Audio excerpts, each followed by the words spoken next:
Good morning, everyone, and Good welcome morning. to TSS. Such a summer day, and today hopefully we're gonna have some showers because it's been very, very hot this past few days. So, hi, Tanya. It's nice to have all of you. We have a few new faces. Welcome to TSS. And today I'll be doing the opening readings from the book Happy Days from Joana de Angelis and Givaldo Franco. Listen calmly whenever you are invited to do so. Let the other person complete his thoughts. Do not jump to certainly incorrect conclusions. Not everyone can express himself quickly or clearly. So listen cheerfully. Ignore misstatements and poor choices of words in order to understand what the other is trying to say. If someone accuses you, search for the root of wrongdoing and get rid of it. Dialogue shall always happen without bitterness, leaving a positive balance. If he clarifies something for you or teaches you something, absorb the lesson. If he is blaming someone, lessen the intensity of the offense with expressions of comfort to the offended party. So let's close our eyes, elevate our thoughts to God, our Creator, to Jesus, our guiding light, and to all the spirits present here today, the incarnate and discarnate ones. And let's be thankful of being gathering here today under Jesus' name, so we can learn a little bit more of the lessons He left to us, of the teachings we are about to hear by Marco.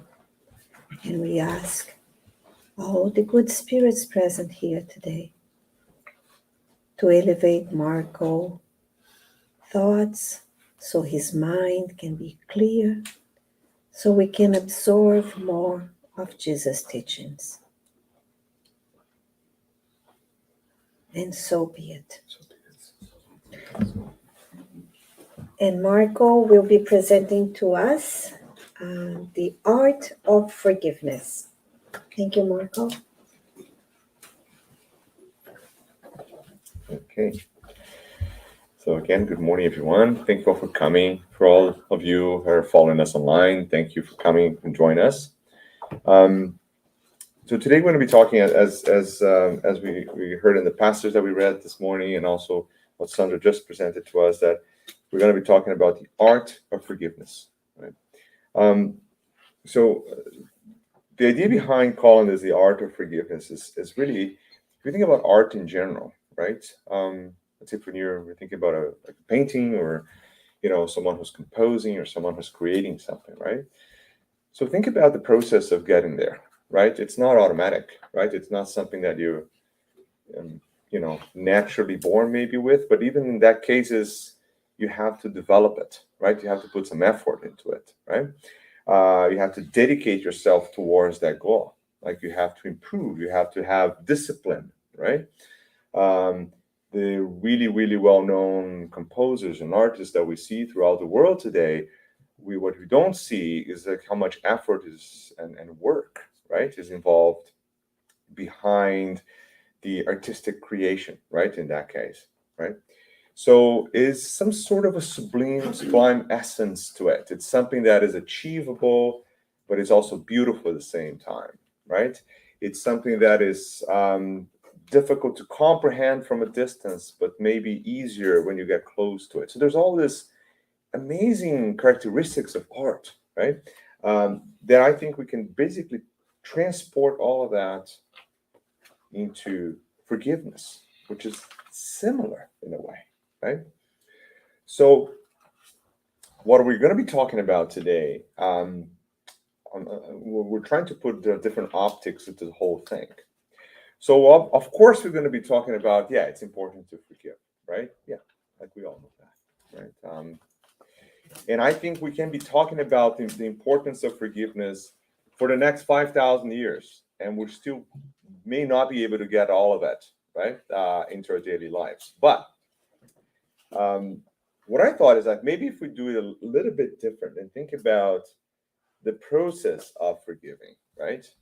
So we understand kind of the steps of what we have to do, maybe in the effort and the challenges and to reach that sublime, beautiful essence of perfection, right? Which is the basis of forgiveness.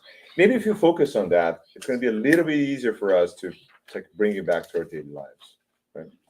So I try to do that quite often when I'm talking in Spiritism, but also when I'm in my job and when I'm teaching at university. I really try to break down this concept in something that's a lot more tangible and like a different perspective, right? So let's see if we can do that today, okay? So starting with the basics then. So one of the sentences that I like a lot, like as an introduction to this topic is when Jesus obviously incarnated here with us, and he's going through the entire process in which he's being, obviously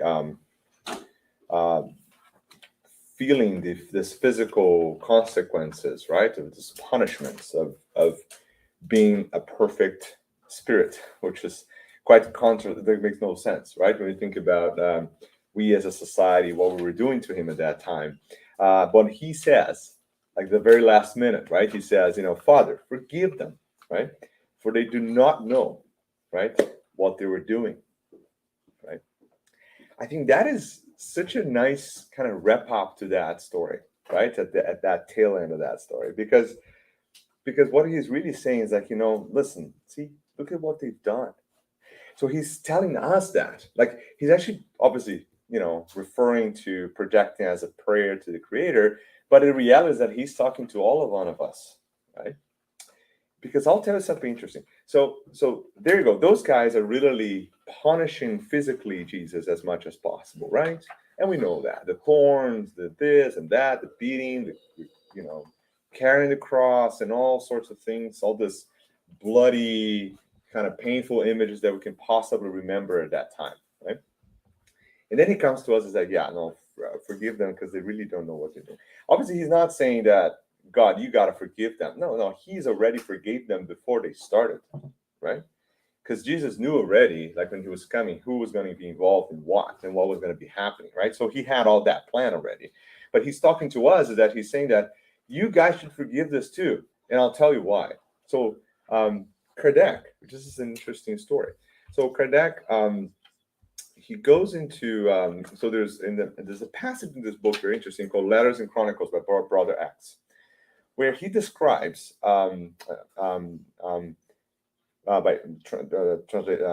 mediumistic by Chico. He describes a visit Kardec had to the Umbral when he was writing the Spirit's book, right? When he was partially separated from his body, he was kind of sleeping, right? He was taken there. So Kardec, so I think that was an important step of his preparation to write the book, because he goes into the Umbral.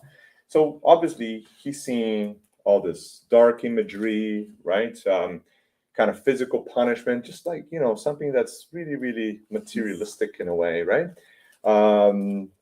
Smells and pain and fire and all those things that we can possibly imagine as an Umbral, right? And then he's asking he's asking, his mentors at the time, right, taking him, and he's like, so who are we going to be seeing here? So are we going to be seeing here the guys that were involved in the crucifixion of Jesus? Because if there's an Umbral, these guys are going to be there, right? Can't imagine something worse than that, right? The mentor's like, yeah, they're not here. None of them. They're all gone. They've learned, move on, a long time ago, right? Oh, well, we're going to see the Roman tyrants, right? Those really horrible people, right? Caligula, right? We're going to see all of them. They're like, no, they're not here. They've learned, moved on. They're actually taking care of you guys by now, right? I know. Kardec answered that. So what about the persecutors of Jesus? Like, Like all the guys that really dedicated their whole incarnation to make Jesus suffer, right? I'm better going to find him here, right? No. Moved on, done. They didn't know what they were doing at the time. They've learned from that mistake, and they're way, way ahead in the evolutionary scale, right? And then he asked, so who's here? And then the mentor said, all of those that knew everything that Jesus told us, like knew God, knew the divine laws, the Christians, right? They're all here, just as they are right now, right? Because these are the people that knew exactly what the rules and everything was, and exactly, we got to forgive, we got to do all these things, and knowing all that, they had the responsibility of acting on it, right? And they're still stuck in that. They were not able to move on. These are the people that you're seeing here in the Umbral right now. The guys that you really thought were like doing the worst possible things, either they were really not fully aware what the consequences of what they're doing, or they've already moved on a long time ago, right? So that's kind of shocking to Kardec, right? As Brother Axe writes in the book, but definitely shocking for us, right? Because go back now to Jesus, what he's saying at the end is like, please forgive these people, right? They really don't know what they're doing. Please forgive. Now we're stuck on it as a society till today. There are other passages that are interesting, like similarly, if you think about spirits that were involved in the process of crucifixion, right, would still up to this day project this huge negativity towards them, right? And that, interestingly enough, is actually felt by those spirits till this day. Although those spirits are way, way evolved and ahead of us, right? Millions of years ahead of us in evolution, right? But it's still so stuck into that thing. We can't forgive. We cannot forgive. Like Jesus forgave them like ahead of time, right? Preemptively, we forgave them, right? And we're still stuck in that moment, right? We're still stuck in there in that time. So what are we talking about today? Exactly that process of like, how can we let it go, right?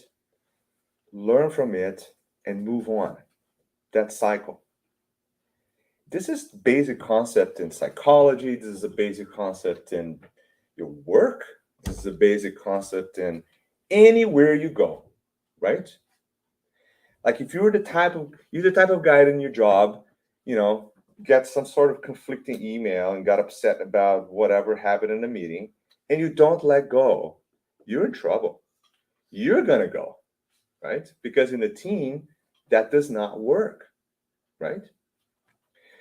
So taking that perspective, like Spiritist perspective on that, for us now in relationships and life in general, it's very similar, right?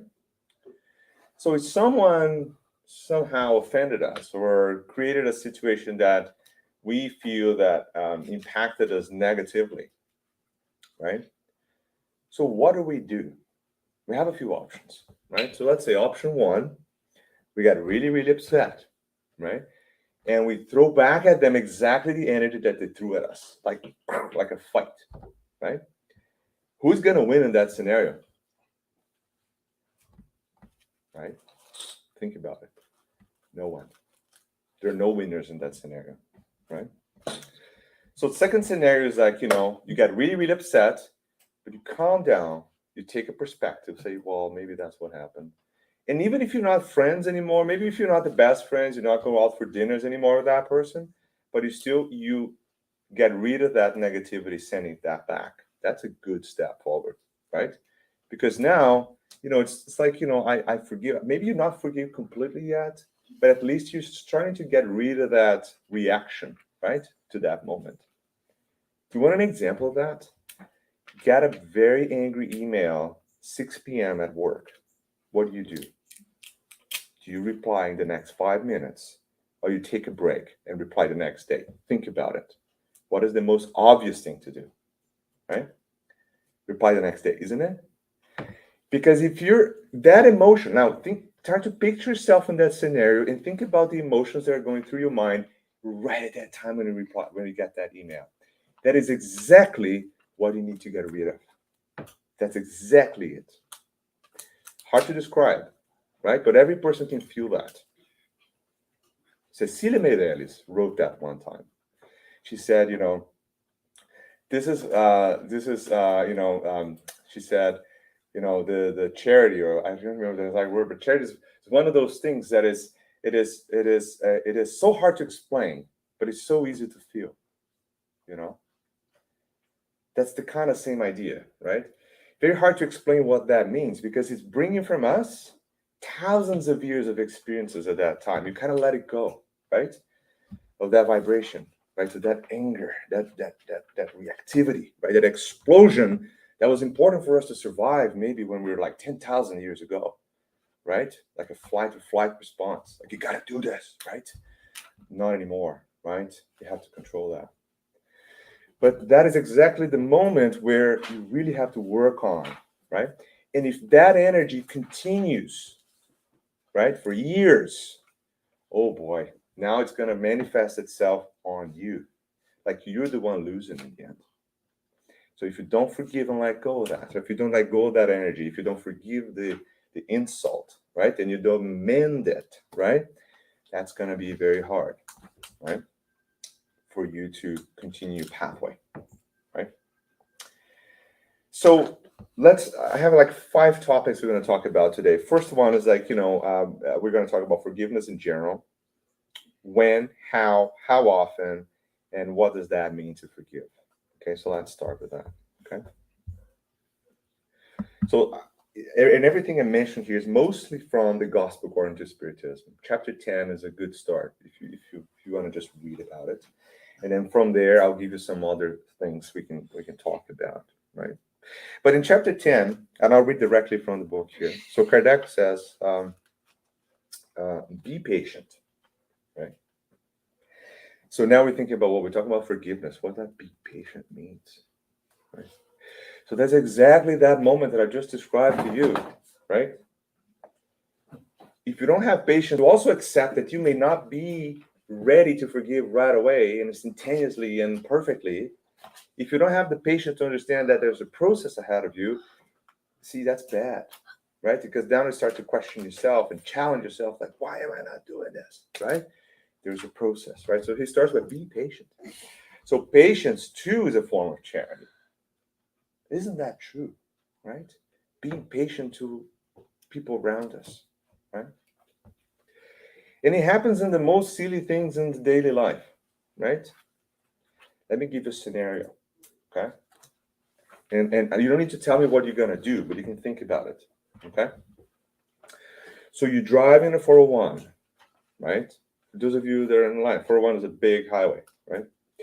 So you drive 401, there's like 5-6 lanes of traffic, right, side by side. And you're going in the left lane, which technically like is a passing lane, right? And there's one guy driving like half the limit of the speed in the left lane. Just one guy.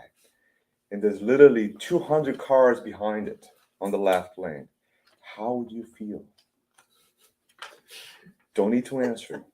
Just keep that emotion right there, because I don't want to explain. We're trying to keep it, spirits are helping us right now. So just take a deep breath, okay? Okay, so it does start with a little bit of patience, right? Now, am I saying that we're gonna just cool and stay there for the rest of our trip? No, that's not what we're saying. Everybody gets to move on, right? Even if there's a big thing in front of you that you have to deal with, right? But the part that we have to deal with is that how we feel about that, right? Do you think if I really start yelling inside my car for that guy, he's gonna move? We do that though, right? Isn't that crazy? Okay, let me think about the other one. If you think I drive really, really close to him, do you think he's gonna move? I don't think so. There's a good chance you're gonna cause an accident, right? That's not a good idea. But we do that, right? I know one. I'm gonna honk the hell out of it, right? Maybe he's gonna move, or maybe he's gonna get more upset and slow down even more. Right? It's 2 options, right? how about at some moment I realize that I can't change another person sometimes. So, okay, fine. I'm just going to slowly move to the other side, find another way to go around and kind of go, right? But we don't do that. We actually move to the other lane, squeeze by the other guy, hit the brakes, press the. It's like, we're not helping anyone, right? So it does starts with patience. And now, if you're patient enough to understand that you have to deal with what you were creating at that moment, it doesn't matter what the guy's doing, he's going to deal with his own consequences, right? Police is going to come, stop him one day, or maybe he'll get in an accident, or maybe he'll get a lot of negativity from a lot of people around him. I don't know. Right? But anyways, he will deal with his consequences of his actions. Like we have to deal with ours, right? So starting with patience, that's the first step. Now comes the forgiveness part, right? That's a tough one, right? Because there's a good chance that our vibrations towards that individual are not going to be the greatest, right? I can tell that, right? So what does forgive means in that scenario? Does it mean that I have to make him stop on the right lane, get out of the car and say, "I totally forgive you for doing that"? Makes no sense, right? So the key element of forgiveness in that moment is not getting to that mode, period, altogether. Protect yourself from getting into that insane scenario where you're really trying to change something you can't change and you get upset about it, right? That is really the essence of forgiveness at that time. And block that energy back to the guy. And maybe you can even get to one moment that you're going to say, "Dear Lord, may you protect this individual, because he may actually find himself into a very bad situation doing that. May you, God, the Creator, help in clarifying his mind that there are rules in place to prevent this type of behavior. And may you, Lord, protect everyone around in this highway, because everyone here has a family waiting to go home. And no matter how upset and angry people are when they're here, we all need to get there safe. So be it." How many of you thought about that when I gave you the scenario first? Did you say, "Yes, I need to talk to you because I need to learn"? Just tell me. I'm going to have a one-on-one session with you, because I don't, right? Because I'm not perfect. I'm far away from that. That's why I'm reading so much. That's why I'm here talking, because maybe when I'm talking here, I'm learning a little bit more, right? So that's all to talk about the patience part, right? And then Allan Kardec, going back to Allan Kardec, he continued, "There's another kind of charity, however, that is much more burdensome." Like if we thought patience was the first one, right? And consequently more meritorious. So forgiving those whom God has placed into our path. That's the guy physically in front of us on the left lane, right? To be instruments of our suffering, to put our patience to our test. So not only you got to be patient, but the second step of that process, which Kardec is telling us through the spirits now, saying, spirits obviously guiding him, but he's saying, much more than that, now much more burdensome and much more challenging than that is actually realizing that this scenario is placed ahead of us to test us, not the other guy, right? He continues, and you can read this anytime as we're kind of, before bed kind of thing, because you're probably going to be connected to it. Life is difficult, I know, right? It is composed of 1,000 nothings, like things that are routine, right? Daily things that happen all the time, right? We charge as little pinpricks that end up hurting us. We can talk about relationships now, right? And see, the lecture is about forgiveness, right? But we're going to talk about that. Sorry. Okay, we're going to go tangentially now. So the little 1,000 nothings that happen on a daily life is it doesn't need to be a word or an action. It can be a thought, right?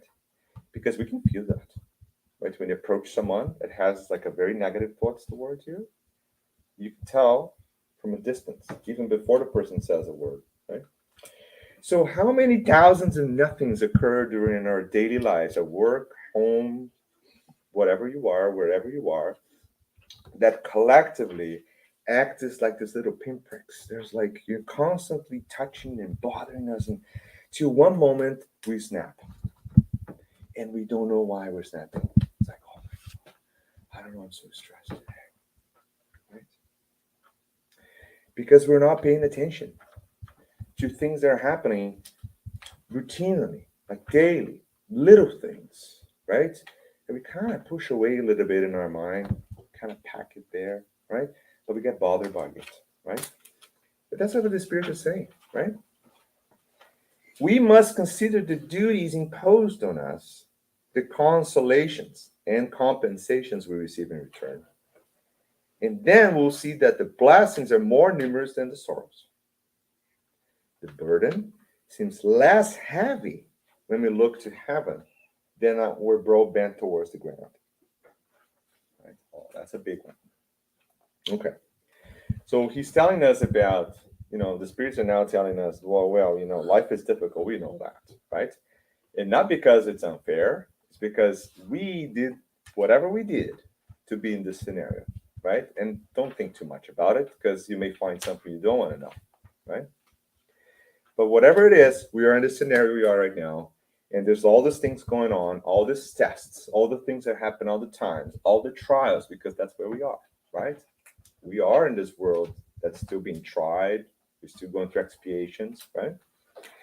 And I know it's heavy burden. I know it's not easy, but the more you look up, in other words, the more you connect your thoughts to the Creator, right? Through the words and message of Jesus, the easier it gets, always. Right? And that's why Jesus, now going back to the first thing we said, that's why that sentence is so profound that he's now teaching us 2,000 years later that you got to know how to forgive in any scenario, including a scenario when someone is apparently making me suffer, which really I don't, but it's making me suffer because that's all they know. That's all they're capable of doing. They don't know how to deal with differences. They don't know how to understand love. They actually don't know what love is, right? I'm here to tell them that, and I'm showing love to these guys by loving them when they're actually hitting me with these nails. What a profound message. And then he's still touching us because he knew we're going to see that. We're going to say, those guys. Why are they doing that? Right? He's already telling us that 2,000 years ago. Like, you got to forgive. But as we don't forgive those, we still don't forgive people around us. We don't forgive the guy that's driving in front of us in the left lane. We have a hard time doing that. Right? And we're not even talking about other things that are more challenging than that. Okay? So he continues. Courage, my friends. Christ is your model. Okay? He suffered more than any of you and had nothing for which to reproach himself, whereas you have your past to expiate and to strengthen you for the future. So that's in chapter 13 of the Gospel according to Spiritism. So that's the Spiritist teachings, right? So we can definitely, have like an entire seminar of like 6 hours or just this part, right? With more examples. But we got to move on. We're going to talk about forgiveness there. Okay? Okay. So the next big question is when? So when should I forgive? And this scenario has obviously two options too, right? Let's summarize in two options. So you have an option where, you can just forgive right away and instantly. So you don't even connect to that negativity that you're creating, the angerness and everything that kind of isolates you from these energies that are flowing from above. Or you can kind of keep grinding it, right, for some time. Until one day that grinding process of that emotion gets so heavy that you either collapse or you forgive, right? And some people still don't forgive, right? So we are more towards the second option, right? Where we are more in the mode where some of us here are ready, you know what, I can't forgive. That's fine. there's something. I can't. Others not. But I can. I can understand the concept now, and I can work on it, right? But oh boy, it may take years for me to do that, right? That's fine. That's the process where we are.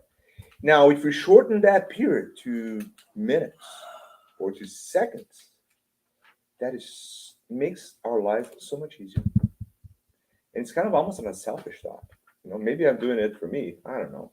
But it is important to do that, right? So this is what Allan Kardec says in the Gospel, again, the chapter 10. In the practice of forgiveness and the good in general, right? There's more than one moral effect. There's also physical effect. So if you're not buying the idea that you need to forgive because it's a good thing, let's talk about the physical thing, okay? We know that death does not free us from our enemies, right? Spirit just teaches that, right? We're eternal, right? We'll live on as a spirit, either here in a body or not in a body, right? Or in another planet, or wherever you are, you're the same person, right? You are this collective, like almost like a book that you've been reading for so many incarnations, and you've been changing and evolving and learning for so many thousands of years, right? So consequently, from the point of view of one's future peace of mind, it is important to repair as quickly as possible the wrongs one committed against one's neighbor, and to forgive one enemy in order to eliminate before death all motives of dissension and all causes of ulterior animosity. So Kardec, incredibly wise here, is telling us, well, we are here in the Spiritus Center, so we kind of have at least a sense of what Spiritism is in general. Some of us have obviously read a lot about it and know a lot. Some of us don't know much, but the basic principle is very simple, right? We also learn to follow the law of love, which governs everything. We also understand that we are eternal beings and we're always the same, no matter where we are here or not, or in the body or not. So, in other words, if I have trouble with someone, I got to act fast, because when we discarnate, the problem gets worse now. Because now I don't have all this body to kind of hide and protect my thoughts, and people don't really see things. I can pretend to be a nice person still in this body. In the spiritual world, that doesn't work, right? Because you are like this walking blackboard of things written around you. So the spirits are going to look right inside of you and say, oh, that's what you're thinking. Oh, man, that's it. I can't hide. I can't pretend to be another person. It doesn't work that well, right? And whatever that animosity was there between me and someone else, now it's like plastered on my face. So when I meet that person, it's going to be like, okay, now we're at it, right? Now it's fight time, right? Obviously, there's an exaggeration, but the idea is it doesn't go away. Most likely gets worse. There's a very interesting book. It's called Eustáquio. Eustáquio is a book that tells like 14 incarnations of the same spirit.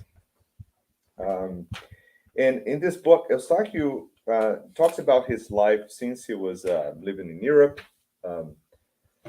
thousands of years ago, and he goes through the process of incarnation like multiple times, right? And one thing that is quite interesting in that book is that he talks about his life incarnated, how he meets his friends and enemies, right? And then discarnated, what happens between his enemies and him, and then back again, and then discarnated, and then back again. So it's like a cycle, right? And it's such a perfect example of what Kardec is saying here. Because some of his enemies, right, while discarnated, will do anything they can to make Eustáquio's life worse, right, when they come back. Because they're not forgiving, right? They're definitely not forgiving. They're killing each other every incarnation, basically. They kill each other in war, and then they kill each other as an accident, then they kill each other in a family fight. But they're always kind of like picking back on that same process, right? And forgiveness is not there at all. Right? In this particular story of Eustáquio, it took 14 incarnations for them to get over it, right? And then finally at the end, I'm not at the very end of the book, but then at the end, he comes in a way that he actually has to save the life of the other person. He does. And then when he does that, boom, that entire negativity kind of fades away between them, and they're finally grabbing hands again and walking together. Okay? So what Kardec is saying is very important, right? And it's a practical thing. So it's up for each one of us here, me included, to think about on a daily basis in a very objective way and say, okay, what are the things that I really have to deal with in this life? We should have a little understanding of what they are, right? And if life is perfect, again, I need to really talk to you afterwards because I need to learn that. But if there are issues in life that we gotta fix now, we need a plan, right? It doesn't mean that tomorrow I need to pick up the phone right away and say, hey, and try to fix it, because sometimes it doesn't work, right? There are problems that you can't fix with a phone call. And in that sense, you have to make some sort of amendments. You have to go a long way. You have to distribute back a really, really strong positive energy or action or thought or something towards that other side so you can mend that gap. Like Eustáquio did, for example. He had to save someone's life, literally. Like Chico Xavier did, right? When the neighbor killed his dog, he went in there and bought something super nice, like a sewing machine, to the neighbor, right? See, even that scenario, think about, we're talking about Chico Xavier. Come on. Like if the Chico had to have thoughts about buying, so how to fix and mend that problem, like consider me. Like, boy, I have to buy a whole city, right? It's like I have to literally, I don't know, maybe I'll have to collect 15 incarnations of buying stuff to get mending some of the stuff that I have in my baggage, right? Because Chico's a guy that coming in incarnated, he's already had a history as a spirit that is like, my God, he's so evolved. He's like so like there, right? But we can still do it, right? We can take from that what he taught us, like in a very practical way. Let's say, okay, what are we going to do today to really go after and fix these things that are hanging over our heads, right? That's what Kardec's saying, right? Is there a standardized plan for that? No. Like every person is different, every problem is different, every relationship is different, every action is different. Like, no, I cannot come here and say, this is the plan that every one of us is going to follow, right? But I can do something. I can say something. I can say that Jesus gave us a little math equation, right, to help out, right? So if you consider the law of love, right, and for every, so if you have, let's say, like some sort of a negative thing that happens, it's like a -1, right? So you get -1 in the equation, right? And you got to make it to the plus side. So if you just put like a +1 in there, it doesn't really work, right? If you do one thing positive and kind of try to kind of match it, like you still at a 0. 0 doesn't really help. That's the guy of the talents. Remember the guy of the talents in the parable? So, I'll give you 1 talent, and then you hide it and give it back that talent. It's like doesn't work, right? You just missed this crazy opportunity to do a lot of good things, right? So you got to do at least 2 things, like a 2 + 2, to make that kind of go on the positive side, right? So you really have to work hard. So Jesus is giving us that message. Say, I'll tell you, love one another, right? That is the maxim. That's the idea, right? And how we're going to do that? Lots of ways of doing it, right? Give an example. Well, if I can't reach the person, can't talk, far away, I don't know, if it's impossible for me to reach out, can I at least pray? It's like, yes, you can always pray, right? But not pray like, yeah, God, take this guy away from my life because I can't really deal with this. That's not praying. It's not like a curse. Like right? So that prayer, that actually is going to bring you back a lot of that same negativity, right? It's not going to help you, I can tell you that. Because when you're in the spiritual world, Kardec's saying here, you're going to meet that spirit again, and then you can't just say, please God, push this guy away from me, No, it's going to be an obsession. It's going to be all over you all the time, right? I have so many examples of that, right? Memoirs of a Suicide, for example. Like, think about that. Like, that group of spirit that just disincarnated, as going to a place where all those spirits have been through suicide. Think about the energy that's surrounding them, the visual perspectives that they have around them, right? And even in that scenario, you can see this little bright peaks of light coming through to help, and how you can transform with one thought by the act of helping another person, right? So in our daily lives, it's the same thing.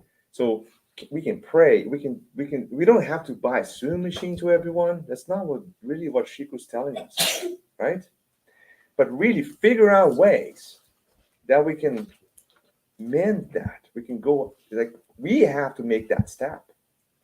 Like, how many times I'm having these meetings of fraternal assistance and helping people, and then I'm gonna hear this, but they don't call me. Like, they never talk to me. Like, yeah, this is just a single problem in that sentence, though, which is a critical one, right? So how many times do we try to reach out, right? None. So that's like, you're like equal, right? So both sides are not reaching. That's not an excuse, right? Oh, but it's impossible to do anything, whatever. So at least send good vibrations. Start with that, right? If you're starting to send those good vibrations, you're going to create a bridge. You're going to create a connection of goodness, right? Of positivity that may one day you're able to physically get together. Oh, but I cannot help that person at all. Like, zero impossible. Okay, fine. So help a lot of people around you. Start with that. So you can start to transform yourself to get to a point that you're so transformed that now you're going to be able to really, really forgive that other person, right? And that's for forgiveness too, right? How many times we actually are the cause of all these things, and we try to blame the other side? That never happens, right? Yeah, that happens more often than we think, right? So there has to be a two-way avenue, right? So that's the when. Do it right now. Okay. So Allan Kardec continues. So there are two quite different ways of forgiving, just to make it more complicated. And I'm not making this up. This is all Kardec saying. Okay. One is great, noble, truly generous, without ulterior motives, delicately sparing the self-esteem and susceptibility of one's opponent, even when he or she is completely to blame. So this is a scenario where you truly and honestly forgive without causing any harm, without putting the person down, without other motives at all. So you just forgive, and that's it. You cut that energy right out of you. That negative energy, done. Right? It's not in you anymore. There's a second, though, by which the offended person, the one who thinks he or she have been offended, imposes humiliating conditions to the other person to make him or he feel the weight of forgiveness that angers instead of pacifies. I'll give you an example, right? So say, yeah, you done something, and then you call the person and say, person, I want to forgive you. But for me to forgive you, you gotta have to do this and that, and you gotta say this, and you gotta correct that, and then maybe then I'll forgive you. Like, you were just kind of some sort of a judge in a tribunal of the umbral, right? And you basically, without any moral concept embedded into your existence, trying to tell another person that they have to follow some sort of moral rules. It's like that the blind trying to guide, it's like it just doesn't work, right? So that imposition of like, I'm only going to forgive if, that sentence has to disappear, period, from the dictionary. Like, wipe that out of your mind, because that is never good. That doesn't take us anywhere. Forgiveness is coming from you. You don't have to ask for an action from the other side. So you forgive first. If the other person needs to mend something, do something, great, let them do it, right? You can talk about it, but your forgiveness cannot be conditional to things like that, right? If you don't go into that scenario with already kind of cleaned, you already forgave, that energy that you build up between you is gone and clear. If you don't go into that prepared like that, it's like there's no forgiveness. It's not going to happen, right? It's probably going to make it worse. right? Some people get offended, some people get upset, right? You're kind of feeding the cycle again, right? If the person offers his or her hand, it's not done benevolently, but ostentatiously. Like this is the guy that's like, yeah, I forgive you, my, whatever, right? So it's like you're forgiving just to show to people that you're a really good person. That happens quite a lot. That happens in spiritism too, by the way. So we're not immune to that. Right? In order to be able to tell that the whole world see how great I am, right? We're having that. Yeah, that happens a lot, right? In religious institutions, it happens a lot too, right? So in daily life and work, right? And like a lot of places, right? Because the true forgiveness happens in a place that people are not seeing. Like you don't even need to, like you don't need to tell anyone. Like if you have to call someone and say, I'm forgiving everyone today, I've been so good, right? That sounds like a president of another country talking about it. Like no one's ever forgave me so much in my life. No, stop that. Okay?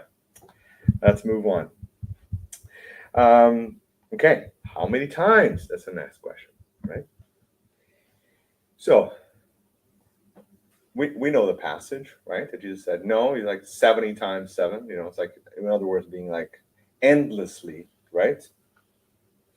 So he say, and Kardec speaks on that, and he says, not 7 times, but 70 times 7, right? That's what Jesus said. And then he continued, this is one of Jesus' teachings that should strike your mind the hardest and speak to your heart the loudest. Compare this words of mercy with a prayer so simple, so concise, and so great in its aspiration, which Jesus gave to us, right? Which is the Lord's Prayer. And you will discover the same thought, right? Remember that Jesus will respond to Peter. So you shall forgive without limit. You shall forgive every offense as many times as is committed against you. You shall teach your brothers and sisters that forgetfulness of self, which makes them invulnerable to attack, evil behavior, and insult. You shall meek and humble heart without ever measuring your kindness. In short, you shall do for others what you want your heavenly Father to do for you. Right. Okay, let's take a break here. Yeah. So now we're trying. So what really Kardec is trying to tell us in this entire chapter, and basically the whole basis of Spiritism, is very simple, right? Is that if you don't take care of your basics first, right, it's going to be very hard for you to move on. I'll give you an example, right? So my 1.5-year-old, she definitely wanted to run downstairs when she was 8 months, right? Which is not the obvious first step, like when you're 8 months. So she walked at 8 months, and now at 14, she's now going downstairs, right? But now that she's going downstairs, she definitely wants to jump from the top of the stairs down, which some of these guys do, right? But she can't, right? So if she doesn't get the fact, and that's why we're teaching them, right? We teach them, right? To say, don't do this. We try to hold them, right? No, they stay there, come down. They don't have patience. They have patience. Upset, crying, yelling, like, oh my God, like, this is the worst thing ever done to my life. Someone has to hold my hand to go down the stairs. Don't tolerate this. I don't know what's going on. I'm just going to yell from here all the way down the stairs. And when I get downstairs, I'll be happy again. Right? Now, I'll take that to us now. Right? So we're trying to go this stairway of evolution, let's call it this way. Right? And then we're like, oh my God, I don't know why I don't have this. I don't have, my life. I don't know. I have problems in my life. I don't know why I have problems in my life. Like, why do I have to go to trials? Like, why do I have to struggle to achieve something?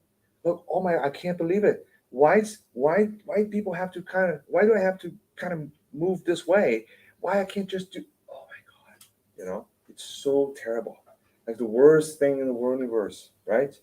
So it's like someone, you tell an adult that, I'm really sorry, but you can't, have everything you want in life right now. You got to work for it, right? One step at a time.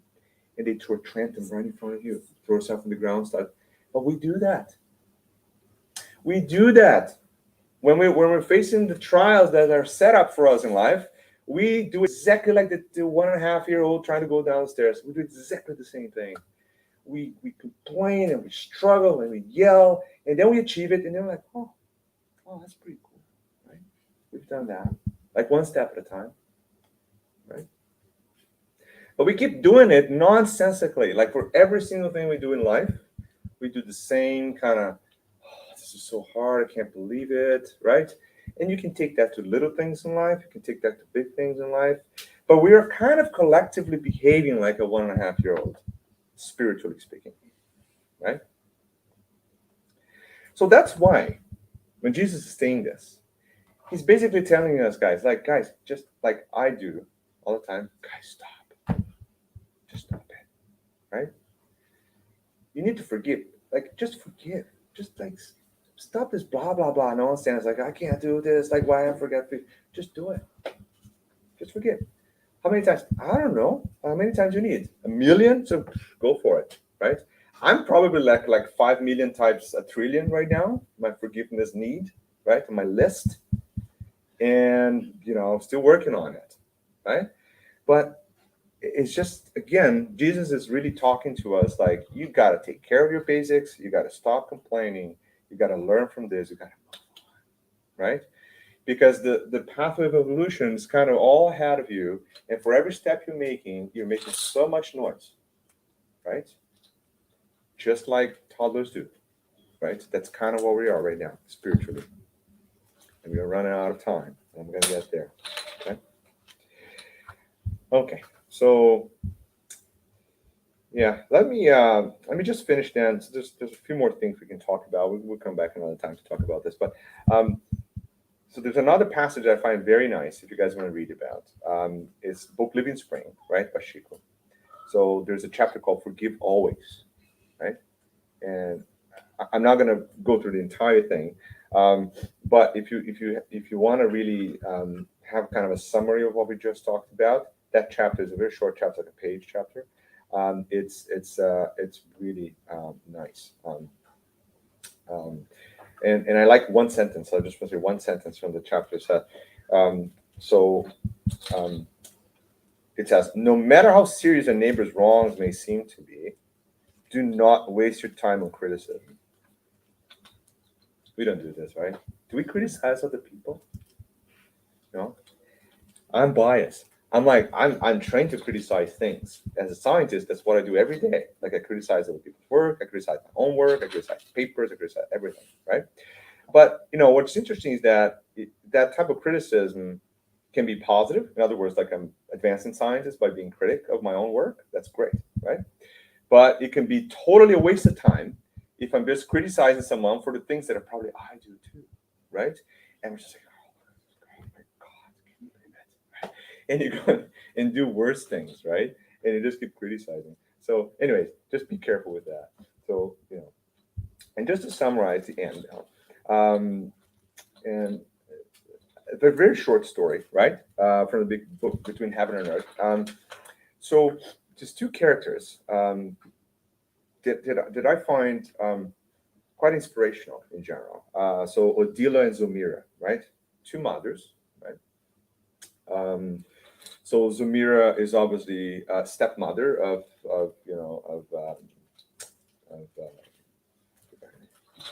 anyways, I'll remember.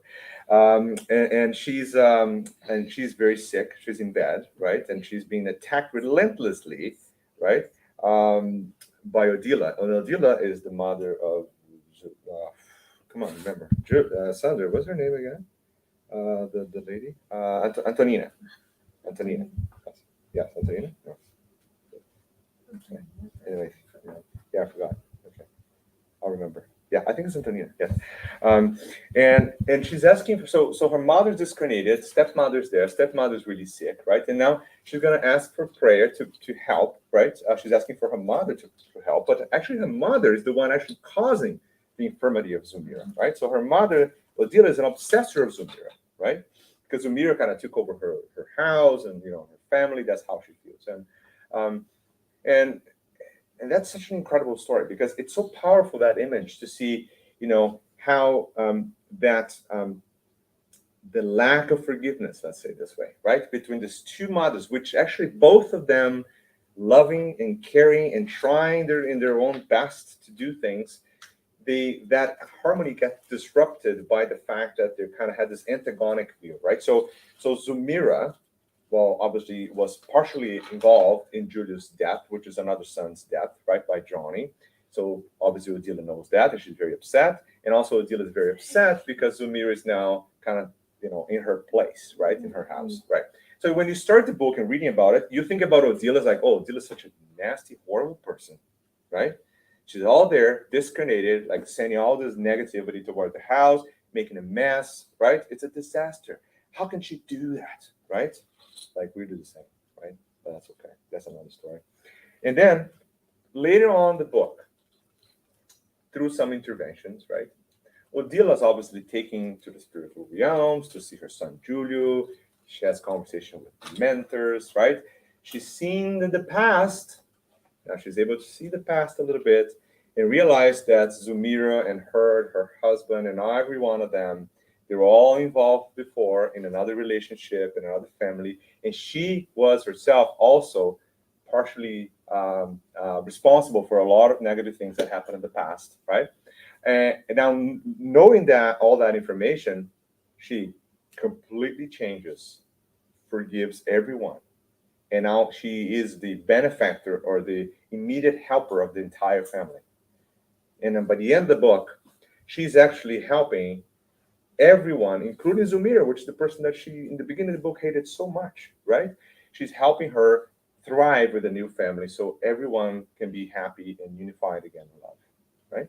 But one single act that she was able to snap out of it, right, transformed the entire existence of this family, right, forever.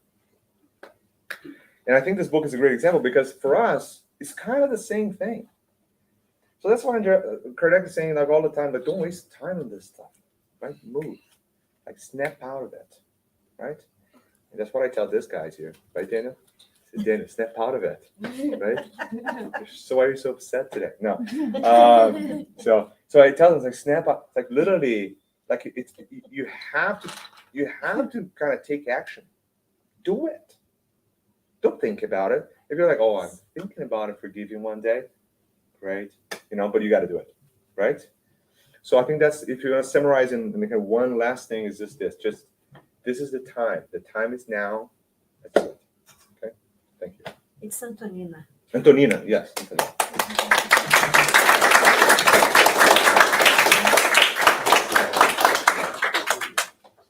Thank you, Marco. Yeah.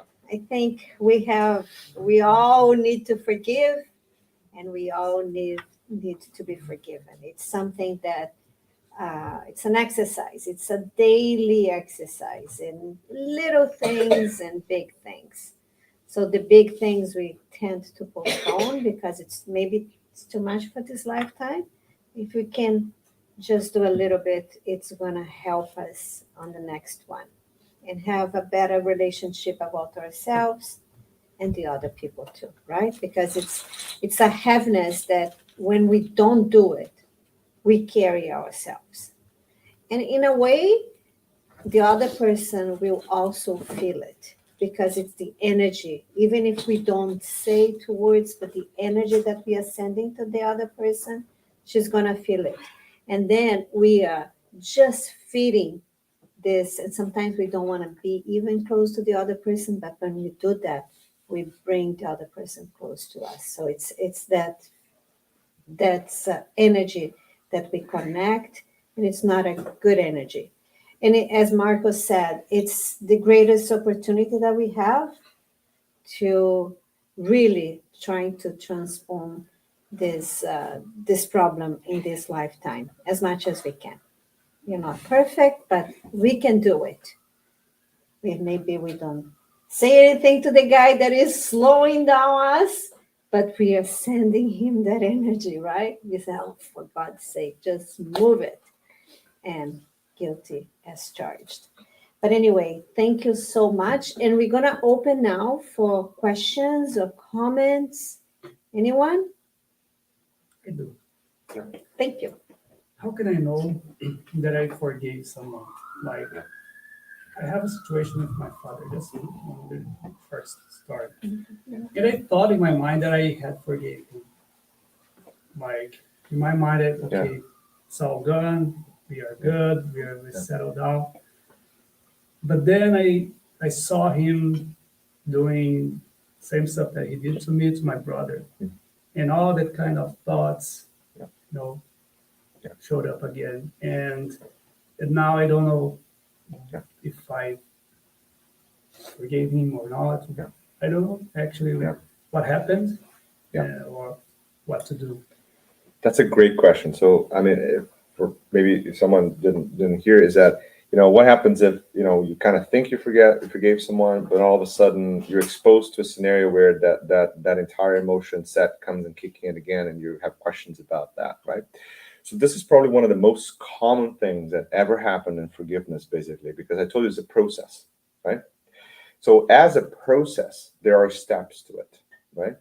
And there are moments in that process where you can definitely get rid of that first initial kind of knee-jerking, aggressive type response. It's like, oh my God, this is like, that's the first step, right? So you kind of you blunt that, right? So you go into the second, the third steps, which are like, you start to see some positive sides of things. You start to control certain emotions, but the true forgiveness, which is a moment where you're gonna feel. Every time you think about person, think about the most pure type of love you can possibly imagine, like this maternal love, like loving a baby type of thing. That's as close as Jesus told us. That's kind of the closest possible we can think about the perfection of love in our existence, right? So that may take a long time. And that is a huge process to go through, right? And when you're re-exposed to the same insult again, it's super common and normal for you to revive or relieve that set of emotions that you kind of packed, right, over a long period of time. And as a process of grieving, as a process of dealing with issues, as the same process of forgiveness, you're going to have to recycle that again. And when you do it again, you actually kind of taper it down a bit more, right? And then you taper it down a bit more until you're going to get into a moment where the true forgiveness coming in that you're not even thinking about it anymore, right? So the real, true, complete forgiveness is going to happen in a moment that you're going to look at someone and all you see is like, this is my brother as a creation, my brother, and I love as my mother and son, and I love it. This is like perfection now. Like, and you can see the same problem, and there's going to be completely inert to you, right? Because you see as Jesus. It's like, forgive them. They don't know what they're doing. Right? So Jesus is not connected to that anymore. See, disconnected. But he can see it from the outside, right? So now do not create a scenario in which you blame or require yourself to reach that tomorrow, because that creates another problem, right? Now you have to deal with the anxiety that creates, and all the issues you're kind of asking yourself things immediately that maybe you're not be able to do. Okay. But I would say that every time you're exposed to those things, and it could be like a deep ache, it could be something really hard to deal with, right? But I can guarantee you, next time you're gonna, if you present it to that again, your response is gonna be blunted compared to the first one, and then a bit more, right? And then a bit more. And maybe you're gonna go through this in this life, and that's it, right? You're gonna deal with that. Maybe you're going to have some adjustment. It's still going to come back next time in another situation where you're going to feel that again, but now you don't have that energy again, right? And you're finally going to be able to go through it and say, okay, forgive him. He doesn't know what he's doing, just like Jesus did, right? How long it takes. For some people, 14 incarnations, like Eustachio, like 1,700 years, right? To deal with one thing, right? For other people, maybe more easier because they've been through it a lot, right? When you see the spirits in the books and all that, the spirits that are like, oh, they forgive right away, immediately, right at that time, and they get the cure, they walk away. No, it's not happening there. That is the effect of like 5,000 years of evolution of that spirit. So they got to that moment, they're cured, they're fine, they're happy, they walk away, and I forgive everyone. You don't take that as an example of what we do all the time, it's impossible. That is the end result of a very long road. So you're in that road, right? And take it. Like if you take a tiny little bit of decrease in your emotions when you deal with the consequences of what's happening right now, take that. That's positive. I take it. That's great. Now let's move on to the next, and the next, and let's do better now next time, right? And we'll all get there. That's the good news, right? We can tell everyone we're all gonna get there, Yeah. right? I just want to add something. 2 things. Expectations from him and from you, from her and from you. What are my expectations? Do I expect myself to just to forgive right away or no? Am I good or am I bad? So there is all those expectations. And then from the other person, is the other person should be doing this. The other person shouldn't be doing this. So when we put all of these 2 together, we have to act like Jesus said, forgive them. They don't know what they're doing. So maybe the other person doesn't know what they're doing. Maybe you don't know what you're doing. But we are blessed that we have infinity of time to just to perfect ourselves. And one day we're going to be like a high spirit that we just want to help and we just want to love no matter what. But we are not there yet. And as Marco was saying, it's a process. And be able to see your own progress in that process, even if it's a little bit, it's good enough. So take it and hold it. This is mine. Yeah. Okay? There's one clear example in the Bible where Jesus forgives somebody, which is the adulterous woman. So he says, you're forgiven, but don't sin again. Go and don't sin again. What's not in the story is what happens if she sins again. Yeah. Well, Jesus is not going to rescind his forgiveness. Yeah.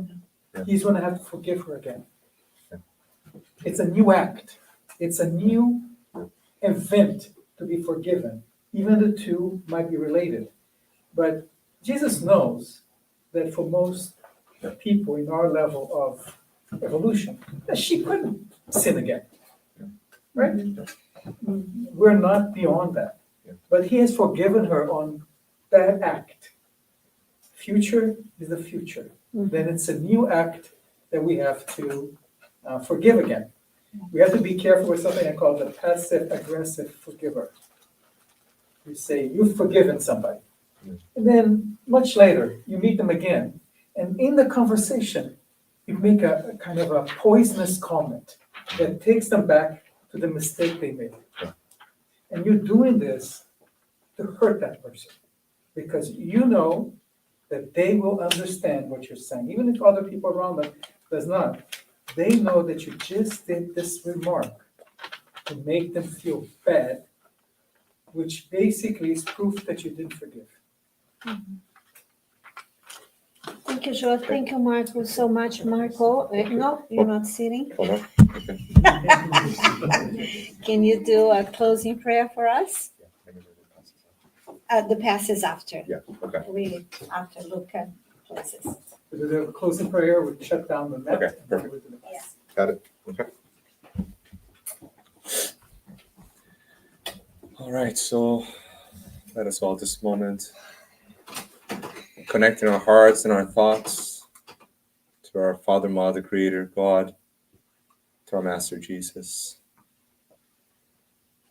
Let us feel this energy of love flowing into this room, connecting each one of us, helping us and strengthening us, giving us the courage to take the actions that we need to forgive, to move on, to love deeply and truly as Jesus taught us.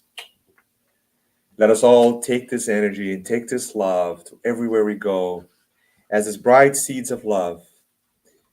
They're sprouting everywhere in the world, in our homes, in our work, in our daily activities. And in doing so, we continue transforming this world, regenerating this planet and our souls. Thank you, God, for this opportunity, and so be it. Thank you, Marco.